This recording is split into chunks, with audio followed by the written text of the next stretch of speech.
Paris की bakery में धमाके में कई अफराद जख्मी, आसपास की इमारतों को भी पहुंचा नुकसान। मजीद तफसीलात का इंतजार। इसराइल ने दमिश्क पर कई मिसाइल दागे। इससे पहले 25 दिसंबर को इसराइल ने मिसाइल हमला किया था। इस हमले में 3 शामी फौजी हुए थे जख्मी। क्यूबा में पेश आया भयानक सड़क हादसा, 7 लोगों की मौत, 5 शदीद जख्मी।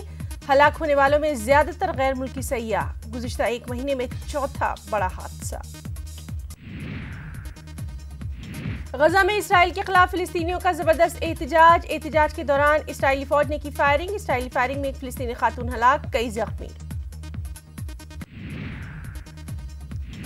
कांग्रेस सदर राहुल गांधी ने दुबई में खिताब के दौरान मोदी हुकूमत पर जमकर बोला हमला। कहा, हिंदुस्तान में गुज़िश्ता 4.5 वर्षों में मोदी हुकूमत ने पैदा किया तासुब का माहौल। दुबई में कांग्रेस सदर राहुल गांधी का बयान। कहा, लोकसभा में जीतने के बाद मुल्क को फिर से एकजुट किया जाए ताकि बेरोजगारी समेत सभी चुनौतियों से निपटा जा सके। शाम से अमेरिकी फौजियों का इनखला शुरू। अमेरिका के दिफाई एहलकार ने दी जानकारी। ट्रंप ने 19 दिसंबर को अमेरिकी फौज की वापसी का किया था ऐलान।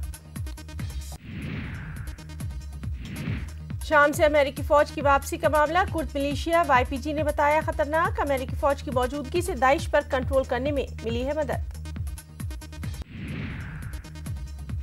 पिछले 6 माह के दौरान मशरक़ी शाम से तकरीबन 25,000 अफराद कर चुके हैं नक़ल मकानी। गैर सरकारी कैंपों में कर रहे हैं गुजर बसर। 25,000 अफराद को खुराक की किल्लत का भी सामना। यमन में तशद्दुद की ताज़ा लहर पर आलमी बरादरी की तशवीश। यमन के लिए अक़वाम मुत्तहिदा के खुसूसी मंदूब मार्टिन ग्रिफ्ट्स ने तशद्दुद पर किया इजहार अफसोस। अमेरिकी वज़ीर ख़ारजा माइक पोम्पियो का मुत्तहिदा अरब इमारात और बहरीन का दौरा। ईरान पर दबाव बढ़ाने की अमेरिकी कोशिश। अमेरिका मेक्सिको सरहद पर दीवार की तामीर पर इमरजेंसी की निफाज की। ट्रंप ने एक मरतबा फिर दी धमकी। कहा, मुल्क में हंगामी सूरत हाल की निफाज का हासिल है मुकम्मल इख्तियार। अमेरिका मेक्सिको सरहद पर दीवार की तामीर का मामला। डोनाल्ड ट्रंप ने सरहदी सेक्टर का किया दौरा। हुक्काम से सरहदी तहफ़्फ़ुज़ की ली जानकारी। वहीं अमेरिका में जुज़वी शटडाउन को लेकर सियासी गलियारों में हलचल। कई रिपब्लिकन सेनेटर्स ने ट्रंप की हिमायत। जुज़वी शटडाउन के खात्मे की जरूरत पर भी दिया जोर।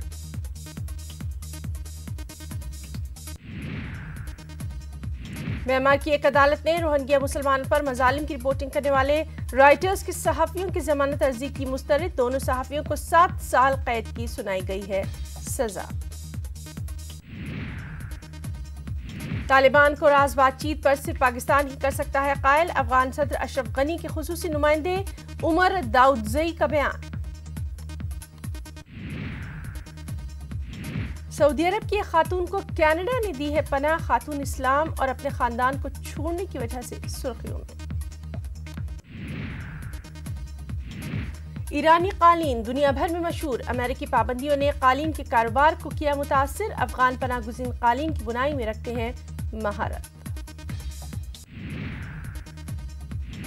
और मुत्तहिदा अरब इमारात में हिंदुस्तानी फुटबॉल टीम के शायकीन को किया गया पिंजरे में बंद। परिंदों के पिंजरे में रखा गया कैद।